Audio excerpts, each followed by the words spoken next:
porque esse solo, a terra, né, Gogó, Roberto Malvez é um cantor das comunidades, né? Os índios nos ensinam da pátria mama, a pátria, a terra mãe.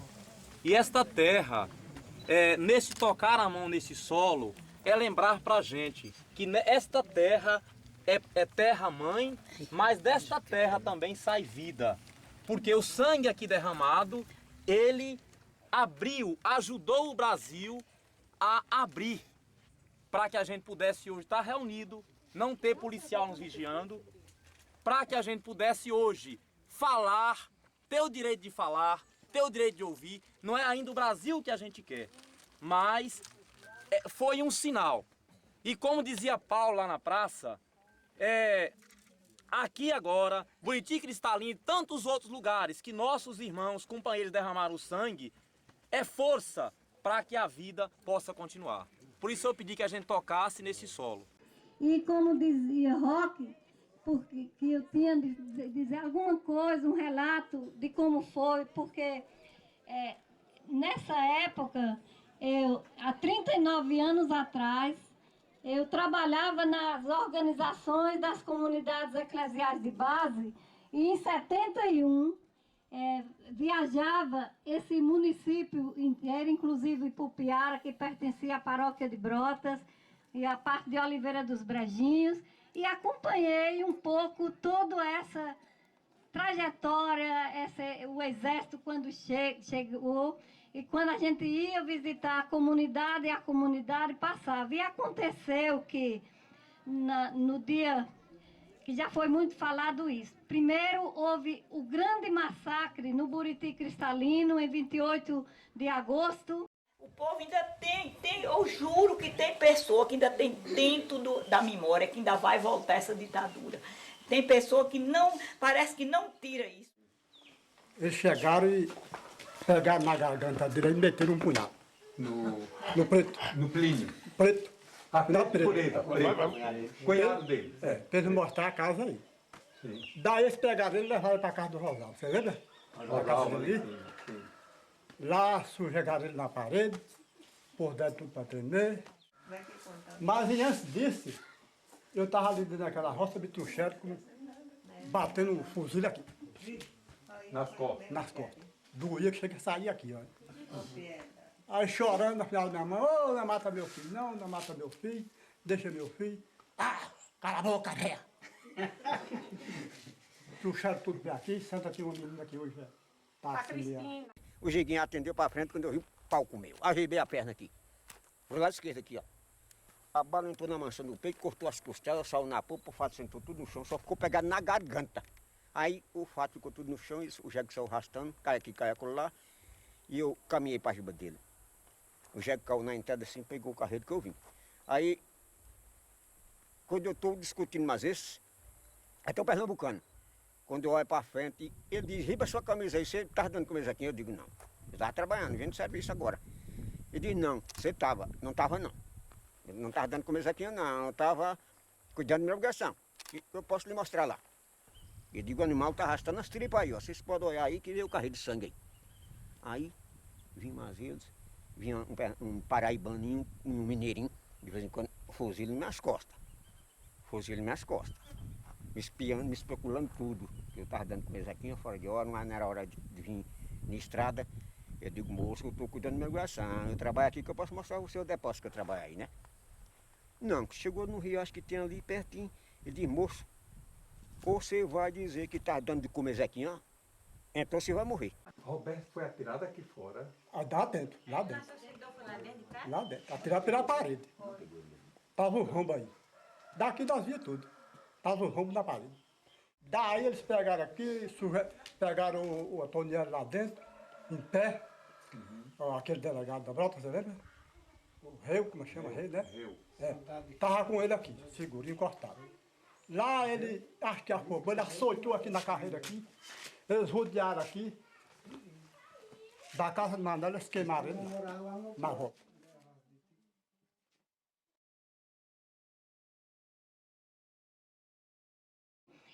Onde foram assassinados Otoniel e o professor Roberto, o Santa Bárbara. Magrininho.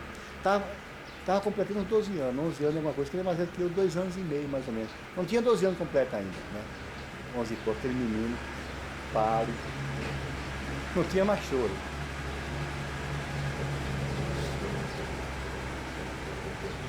O irmão abatido, o irmão procurado, o outro baleado, o professor morto e a família, o pai torturado, tomando choque, chute, pressão de todo lado, e aquele menino com 11 anos. E eu não sei como é que aquele menino até hoje tem a cabeça boa, dá para estar pirado. Ele deve estar chegando hoje. Saiu de São Paulo ontem. Meu amigo de infância. Aí eu falei assim, uai, um tanto de gente ali com arma na mão. Aí quando eu disse assim, ele disse, cala a boca. Aí já estava em cima, disse, cala a boca. Aí agora, quando eles entraram, eu virei assim as costas, ele disse assim, pode virar as costas mesmo. Aí eu virei as costas, eu falei assim, meu Deus. Ele disse, não precisa lembrar de Deus, não. Aqui agora é nós, vamos lá pro barracão. Aí eu falei assim, mas eu estou muito pesada, eu não aguento ir lá pro barracão, não, assim tremendo com medo, né? Ele disse, pode ir. Aí eles me empurraram com o cabo do rifle, me empurrou, veio me empurrando até aqui. Aí eu tava com a menininha, essa Cristina, que ela era toda aqui, ela foi doente, nervosa, né? Aí a menina assombrada, eu cheguei, fiquei em pé assim, tremendo. Aí eles falaram assim, é para vir para aqui, que nós vamos falar aqui o que o Alderico e o Zequinha de vocês já tá fazendo no mundo. Aí nós dissemos assim, mas nós não tem culpa. Eles falaram, mas é boa para responder, né? Eu disse, não estou falando o que é, nós não tem culpa. Aí eles falaram assim, então cala a boca. Aí a menina começou a chorar. E eu falei, moço, deixa eu deixar minha filha aqui, porque ela não, é para ir tudo para lá, não é para ficar ninguém. Ter criança é para ir para lá. Você sabe se você volta de lá? Aí eu falei, Ave Maria. Ele disse assim, está arriscado isso tudo. Aí eu falei assim, mas grande é Deus. E daí para cá houve ainda maior perseguição, né? Que foi um massacre, foi um terror. Isso que pode ser chamado de terror foi o que aconteceu naquela época que a gente acompanhou até muito bem de perto. E no dia 17 de setembro, aliás, dia 17 de setembro, me lembro muito bem, uma sexta-feira, à tardezinha, mais ou menos nessa hora, que aconteceu aqui mais cedo um pouco, mas nesse horário, os corpos foram levados, foram entrados na cidade de Brotas, numa veraneia branca, e a polícia, né, aquele exército massacrante, cantando vitória, que tinha tirado duas onças do pasto, assim foi colocado. E durante aquela noite, os corpos foram colocados no campo de futebol, onde hoje é lá a prefeitura, aquela parte, ali era um campozinho de futebol, porque Brotas era uma cidade muito pequena, tinha apenas, nessa época, 3 ruas e a praça da igreja. E nesse sentido, a noite toda eu fui com algumas pessoas de Brotas, foram para ver os corpos. Eu fui com uma colega minha, que a gente ainda estava estudando, terminando o 3º grau, e aproximando um pouco, eu tive a curiosidade, porque Zequinha estava com a parte das pernas dele, estava coberto com um saco de estopo. E eu aproximei mais, os policiais todos aí em volta, e eu estou emocionada, que quando eu lembro desse massacre, foi muito difícil, né? Para que este novo tempo seja um tempo de paz, seja um tempo de justiça, de liberdade e de felicidade para todo este povo que tanto sofreu com a repressão daqueles anos, para todo este povo que sentiu na carne o que é ser perseguido e sentiu na carne, viu o sangue correr daqueles que foram assassinados aqui. E quando eu aproximei, eu vi assim, por baixo daquele saco, eu enxerguei a calça, uma calça jeans rasgada, mas eu percebi que tinha um corte muito profundo e muito grande na perna de Zequinha.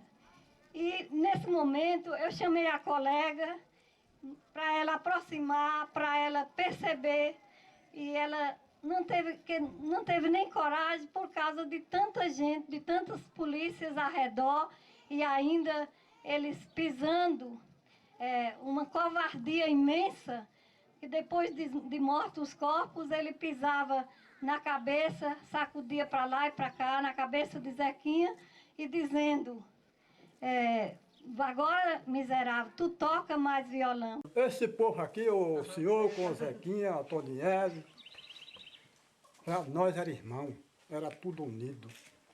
Nesse mesmo, às vezes discutia, brigava de pé de piqui, com um jogo de buzo. Mas era um povo unido, que era gente boa. Aquele Zequinha eu senti muito da morte dele. Mas que jeito eu vou dar? Pra mim era gente boa. Mas não pode. Nesse mesmo? Agora, Deus que me perdoa, mas é algum deles que tem, eu acho é bom. Que matar os outros inocentes, que ninguém deseja a morte para os outros, né? Mas matar injusto, que ele era a favor do pobre, que a gente sabia disso, mas o que é que vai fazer? Tem que estar, né? Porque Zequinha era um violonista e que muitas vezes alegrava lá em Brotas, a nossa pequena Brotas, e era uma pessoa também muito querida. Ele não morreu, para mim ele vive, ele está aqui entre nós, viu? Ele é uma pessoa que, em memória, eu sinto assim, sinto ele junto, direto, né? Eu não tolero chamar ele de finado, não. E o outro, Carlos Lamarca, ele estava muito magro, que a gente podia enxergar, essas costelas estavam fora mesmo, só tinha osso.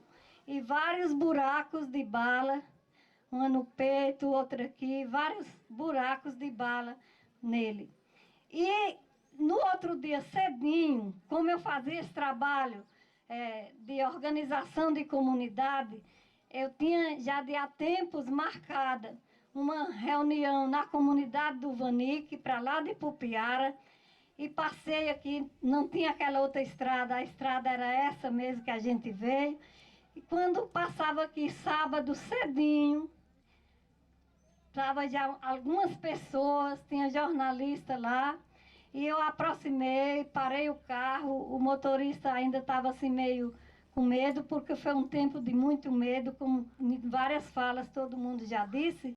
O mundo passou a sentir que era possível se lutar resistindo de qualquer forma para servir ao ser humano, para servir a vida das pessoas, para constituir alguma coisa que se chame de democracia, mas que não seja uma coisa simplesmente artificial. Quando eles fossem abandonados pela tirania de qualquer parte do mundo, deveria suceder a isto imediatamente uma noção de liberdade de qualquer cidadão, para que ele resistisse, e resistisse em nome dos ideais da humanidade e da democracia. Ele não seria nunca o terrorista, ele seria sempre o herói. Isso está na história da humanidade.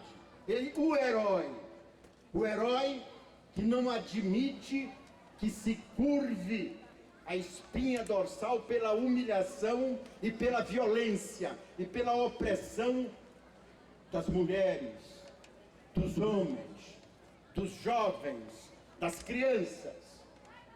E instituiu-se um princípio do universo, um princípio de direito do universo, o direito da resistência com sacrifício total até da vida, como foi o direito exercido por Zequinha, por Otoniel, por Lamarca, por tantos outros, por Santa Bárbara, por tantos outros, tornando-se credores do apreço e do agradecimento de toda a humanidade. Isso é assim que se compreende. Nós temos que continuar, não perdemos o rumo nunca. Não nos curvarmos, sabermos o que desejamos. Zequinha e Lamarca não foram mortos só no dia 17 de setembro. Santa Bárbara não foi morto só alguns dias antes. Eles continuaram a ser mortos através do tempo. Não a morte física, mas a morte moral. Que os acusava de serem traidores, que os acusava de serem desertores, que os acusava de serem assassinos e terroristas. E eles não eram nada disso. Os inimigos deles não se contentaram em matá-los fisicamente. Precisavam matá-los moralmente e impedir que o povo reconhecesse o que eles eram. E eu acho que não é à toa que a gente esteja fazendo isso em praça pública, debaixo de um sol de rachar, à luz do dia, à luz do dia. É porque nós podemos falar sobre tudo o que fizemos à luz do dia, não temos vergonha do que fizemos. Eles não podem fazer uma cerimônia como essa. Os torturadores, os assassinos, eles não podem fazer uma cerimônia como essa. Eles não podem vir à praça pública e dizer o que fizeram. Eles não podem fazer, com muitos de nós que podemos contar para os nossos filhos e nossos netos o que fizemos. Eles não podem, eles têm de esconder o que fizeram. Eles têm vergonha do que eles fizeram. Nós temos um orgulho discreto do que fizemos. Orgulho porque fizemos o que devia ser feito. É discreto porque nós não somos de ficar batendo no peito. Fizemos a nossa obrigação, num tempo em que era muito difícil fazer a sua obrigação. Era como se nós disséssemos o seguinte: vocês podem nos prender, vocês podem nos perseguir, vocês podem nos bater, vocês podem nos torturar, vocês podem até nos matar. Mas vocês não podem nos obrigar a viver passivamente numa ditadura. Nós lutaremos de todas as formas, com todos os meios, para nos livrar de vocês. Mas quando cheguei, aproximei, estava ainda os rastros, a árvore, um pé de baraúna, e tinha a pedra, e o pessoal mostrando essa pedra, foi onde o Carlos Lamarca estava deitado com a cabeça servindo de travesseiro, e Zequinha, era estrada, não era estrada de carro, era estrada de roça, estrada estreita, e tinha, eu me lembro muito bem que tinha areia, que agora quando a gente vai lá, eu já perguntei a várias pessoas, está tudo durinho, acho que a água levou a areia, sei que naquela época tinha uma areiazinha que dava para perceber, eu percebi que Zequinha, ele não tinha sido morto no lugar onde foi atirado, porque estava o rastador até onde lá mais na frente tinha um lugar onde ele tombou. E aí eu supus, quando eu me lembrei daquele corte da perna que eu enxerguei, que eu acho que pouca gente, nem sei se outras pessoas perceberam isso, porque todo mundo tinha medo de aproximar dos corpos. E eu sei que eu percebi, aí eu deduzi que, quem sabe, ele foi baleado e ainda andando até onde ele caiu, alguém, o exército, né, deve ter cortado, que parecia um corte de facão. Isso foi minha dedução quando eu ouvi isso. E isso a gente percebe, como disse Paulo, que aqui que reinava muito medo de toda essa região inteira. O povo tinha medo, ainda tem, existe ainda um pouco, mas já não é mais esse palco da morte, como ele diz, mas Pintada, e toda a região agora é palco da vida. Então é isso que eu tinha a dizer. Muito obrigada. Queremos, de todo o coração, agradecer aqui a comunidade de Pintada pela maravilhosa recepção que fez a delegação toda, que veio lá de Brotas, né? E agora eu quero convidar, então, os companheiros lá de Brotas e quem mais quiser acompanhar, para irmos até o local onde eles foram assassinados.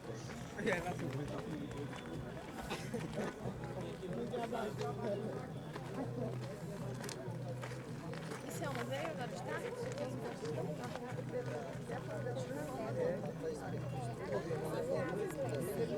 A cabeça na pedra, não, quem estava na árvore era sapo.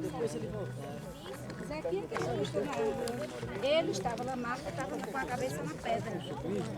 Tem laboratório aqui na faculdade.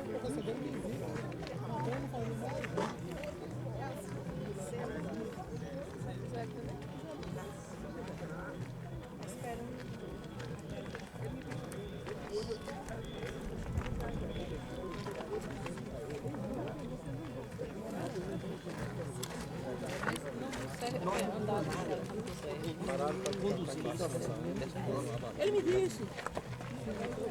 Me disse isso, com todas as palavras. Mãe, eu sabendo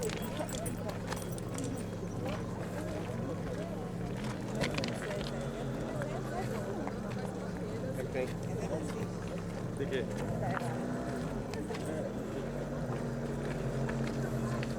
Não, Paulo, eu acho que tem aí de apoio, pode se falar.